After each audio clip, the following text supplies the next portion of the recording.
Looking to find out what's happening on the NDSU campus? Watch Bison Information Network News every Friday, Saturday, and Sunday on Cable One Channel 70. This student-run weekly newscast covers relevant news and current events, entertainment, Bison sports, and more. Watch BIN News Fridays at 9 p.m., Saturdays at 9 a.m. and 9 p.m., and Sundays at 9 a.m. on Cable One Channel 70. Bison Information Network News is brought to you in partnership with Cable One.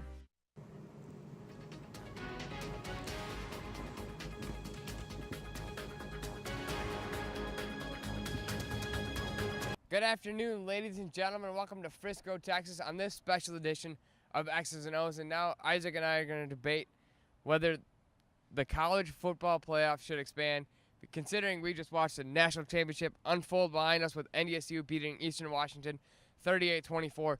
And that's a 24-team field in the FCS. And other divisions are doing playoffs. College football finally expanded to 4. Do they expand to 8? I don't think so, and at least I don't think so with the current criteria they have of deciding teams to go into the playoff. I mean, I think it should, because you're leaving out a Power 5 champion. Why not expand to 8, take the best team from the group of 6, and then take 2 wildcard teams, kind of like the NFL does, except there's 12, not 8. Just take the 8 best teams. All of the group of 5 champions make it Power 5, or not a group of 5, all the Power 5 conferences, then take the best group of 5 school and take 2 wild cards, and you play it out from there. You kind of can you don't have to get rid of the conference championship game, because that still would play a factor in who gets in. The Big 12 added a championship game just for this playoff, for this purpose, because they were left out so many times. Especially in that first one, most notably with Baylor and TCU being left out in the 2014 season. That was definitely a big call for the Big 12 to get a conference championship game. I understand that. So, I mean, I think they should expand. But what's your reasoning behind why that you don't think, other than just the criteria, the way they're selecting teams? And really, it's largely because once you get to expanding, well, first of all, when the BCS system expanded from 2 teams to 4, that meant we had to worry about, okay, now we're not worrying about just the 2 best teams in the country anymore. We now have to include we have to now look at the resumes for the 3rd, 4th, and possibly even considering the 5th and 6th best teams as well to be included in conversation for the national championship. And some of those teams might have, an embarrassing loss, like, for instance, Ohio State had an embarrassing loss to Purdue, the main reason why they were left out of this year's college football playoff. And certainly if you allow 49 points to a team that ends up finishing 6-6, it ends up finishing mediocre, you don't really – your body of work may not lend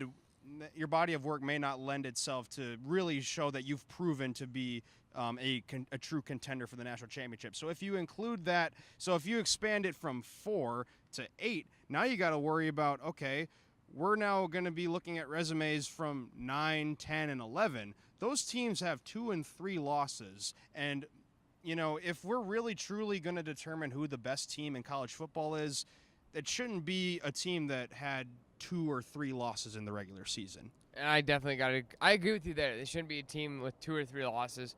But sometimes, take the SEC for instance, 2 divisions, like the Big Ten, sometimes one division kind of beats up on the other, like the Alabama, LSU, Auburn division. They beat up on each other, where they each could have 2, 3 losses, go to the championship game, and still be considered one of the best teams. I mean, then to me, the SEC should be left out. Alabama's been good for so long. Nick Saban's been doing a good job. I understand they're undefeated this year, along with Clemson. Them and Clemson are going to go head-to-head on Monday night. And we can talk about that game a little bit later, too, and get our predictions of who we think is going to win that game, because we're talking about the playoffs, so why not? But some teams are so some divisions are so top-heavy that you have to have 2 or 3. Sometimes you'll have 2 or 3 losses, and you'll get into the playoffs. To me, I think the committee got it wrong this year. I think Notre Dame shouldn't have been in. I know Ohio State had a bad loss, but I think Ohio State should have been in over Notre Dame, or even Georgia, who didn't win their conference championship. They lost to Alabama because Jalen Hurts came back and had a heck of a game. but I don't think Notre Dame should have been in because there's no way that any team should be beat that bad. Well, I think it comes down to Notre Dame being in the college football playoff because they were a Power 5 team that had an undefeated record. They're not even in a conference. They're not even Power 5 anymore. Well, they do have a rich tradition. They do play a lot of Power 5 teams every year. They play the ACC 5 or 6 times a year. They play USC and Stanford every year. They won all the games on their schedule, and a lot of them were against quality FBS opponents. They didn't play too many Group of 5 teams. They won all their games, and I don't know what else you can say to leave Notre Dame out. Now, obviously, we are looking back in terms of their performance in the Cotton Bowl just down the road in Arlington against Clemson. They did not show up. They did not play very well in that game, but Notre Dame still did deserve to be there, considering they won every game they played against a pretty solid body of work. And make the case for UCF. You're saying they went undefeated. UCF won 25 straight games, beat some quality opponents. Like who? Even last year. Like they beat who? Memphis. I mean, you can't sit back and say UCF, oh, you won 26 games in a row. We're not going to put you in the college football playoff because you haven't beaten anybody. They went on the road and beat Auburn last year in the bowl game. I understand it was in the bowl game, but with Mackenzie Milton at quarterback, I think UCF should have been in the college football playoff this year over Notre Dame. I think UCF would have gave Clemson a better run for their money. And that's definitely an argument to be made, but it's not an argument that I support. It's so hard to rate UCF because North Dakota State, who we just saw play in the national championship game, they are ranked ahead of them in a very well-respected computer ranking system, Carl Sagarin's rankings for college football. They've been ahead of them.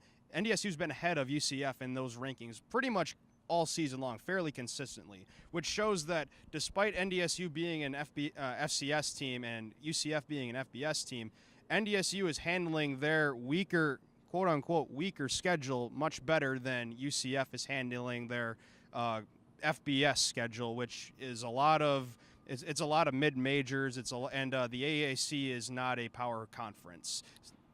Okay, enough about you think it shouldn't expand. I think I do not. You don't think it should expand? I do not think it should expand to 8, at least with the current criteria. There's got to be a firm criteria, and that can be a different discussion for another day. But there's got to be the committee has to come together and really, if they want expansion, there's got to be firm guidelines because the way they rank teams, it's so difficult to determine like who should truly be in terms of if you want to expand to 8, like. It just who really deserves to win the championship? You don't think it should expand. I think it should expand. Enough of this. Let's talk about the playoff right now. That's going to happen in 2 days in Santa Clara, California. We just watched the championship game behind us. It wasn't 1 and 2, it was 1 and 3. 1 and 2 in the other one in the FBS. Clemson, Alabama. Who do you think wins and why? Alabama has been the proverbial favorite the entire year. They went into the season with a little bit of uncertainty at quarterback with Tua Tagovailoa and Jalen Hurts kind of splitting time at the start of the year. But you got to give credit to Clemson. They've won all their games as well. They've gone through their schedule and taken care of business just like Alabama has.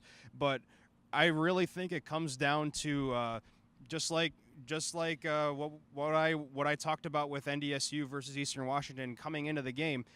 It's whoever dominates the line of scrimmage, it's going to be who comes out and wins the game. Alabama has been known to be a very physical football team over the years, and they have won championships at the FBS level for a reason, and that's being defensively sound and winning at the point of attack up front. Now, if Clemson can rattle Tua a little bit and get him off his game, like we saw against Georgia, where Georgia did end up injuring Tua, and that ultimately affected the outcome of the game. Alabama did win, but it wasn't on Tua's hand. Now, Alabama did play very well in their semifinal game, but I think the key to this one is if Clemson can hold Alabama in terms of being able, can hang with Alabama in the trenches, That'll be a big key for Clemson, but Alabama just needs to go out and do what they do, score points, and keep other teams from scoring. That's a very cliche statement, but nonetheless, I think Alabama should be able to defeat Clemson. So you think you got Alabama beating Clemson? I do, and it does pain me to say that in terms of being a college football fan. It will take a long time for a northern team, in my opinion. It won't take a long time, but it'll take a few more years for a northern team to win the college football playoff after Ohio State did it in 2014. I think Ohio State has a shot They've been close. Next year, Justin Fields just committed to Ohio State. Today he's enrolling next week from Georgia, #1 recruit in 2018. He has a shot to be the starter at Ohio State. He's going to battle Tate Martell out of Bishop Corman. I think Ohio State, if Fields starts, I think Ohio State makes the playoff. And it pains me to say that, being from Wisconsin and being a big Wisconsin fan, especially with Graham Mertz coming in, #4 rated pocket style pro passer, great arm, everything. I think you can see one of those teams kind of shock a lot of people and win a playoff in the next 5 years. Winning a college football playoff? Possibly. I think so. But the Big Ten will always be in contention for the national championship. It's going to be a very interesting battle to see who continues the conference's success. The Big Ten has always been the bridesmaid ever since 2014, but they have not been the bride. So they've sent a team to the playoff in every year except for 2017 when undefeated Wisconsin was not quite able to make it in. Sorry, Eric, but they lost to Ohio State. They needed to beat Ohio State to get in. If they would have beat Ohio State, they would have got in over Georgia, and there would have been no argument. Correct. And they also, the Big Ten didn't send a team this year, which was expected. There was no good teams to send this year. Ohio State looked bad against Purdue. But my prediction, going back to the game on Monday, my prediction, if Trevor Lawrence is himself, Clemson wins. He is, hands down, probably the best passing quarterback in the nation. And that Travis Etienne, he's going to be, and Hunter Renfrow, those two are going to be tough to stop. Renfrow in the passing game, Etienne on the ground. If Clemson gets back Mike Williams, Alabama better look out, because Clemson, I feel like Alabama's been #1, but I feel like Clemson is the better overall team. I think Clemson is going to win. It's going to be a dogfight. It's going to come down to the end. But I think Clemson beats Alabama 45-42 on a last-second field goal. All right. I see now in your predictions, you predicted Eastern Washington versus NDSU to be a bit of a shootout, possibly. Now we're leaning on Monday's college football playoff championship game also being a bit of a shootout as well. I admire your thought process. Well, the here. last two times out in the championship game they've met up, it's been a shootout, except for the one time in the semifinal where Alabama just embarrassed Clemson. So that's why I think it's going to be a shootout, because you got 9 days to prepare for this tough Alabama team. But I just think it's going to be a shootout coming to this game.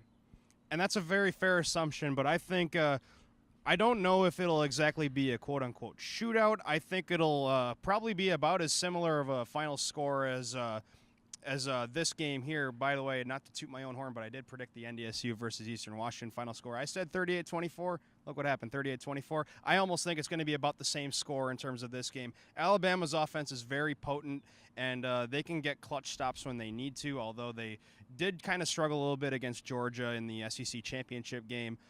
They did bounce back in their semifinal win. I think that's going to be about the final score. Alabama's offense, too dynamic. So you think Alabama, I think Clemson. I guess we'll have to wait and see, find out Monday. Monday at 7 o'clock on ESPN and ESPN2 and ESPN News and ESPNU are doing all these like simulcasts. And the Monday Night Crew with Booger McFarland, Jason Witten, and Sean Tessitore are doing they're replacing the coaches simulcast. I think that's on ESPN News. Could be wrong. You have to look that up on your DirecTV guide or whatever cable station you have. But that is all we have for this special edition of X's and O's. Make sure you go to our YouTube channel a little bit later on. We'll have the X's and O's post game with Isaac and Joe, who is our cameraman. But that is all we have for this year in Frisco, Texas. I'd like to thank everybody for tuning in and watching. As always, go Bison.